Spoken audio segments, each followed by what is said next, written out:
पानांचे प्रकार पाहिले होते. पानांचे दोन प्रकार पाहिले होते. कोणकोणते दोन प्रकार पाहिले होते आपण? एक संयुक्त पान आणि दुसरं कोणतं पान होतं? साधे पान. तर आज आपण या ठिकाणी मुळांचे प्रकार, जसे पानाचे प्रकार आहेत तसे मुळाचे पण प्रकार आहेत. तर मुळाचे प्रकार दोन आहेत, एक सोटमूळ, तंतुमूळ. मग पाहूयात सोटमूळ कशा प्रकारचं असतं ते पहा. हे आहे सोटमूळ, जे की हे करंजीचं झाड आहे. हे मोठं झाल्यावर हे मूळ पण एकच असं मोठं वाढतं, याला सोटमूळ म्हणायचं. कोणतं मूळ आहे? सोटमूळ.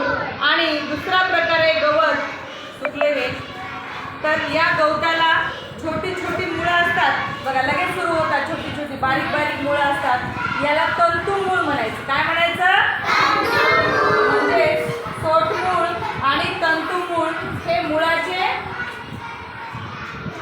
सोटमूळ आणि तंतुमूळ हे मुळाचे काय आहेत? दोन प्रकार आहेत.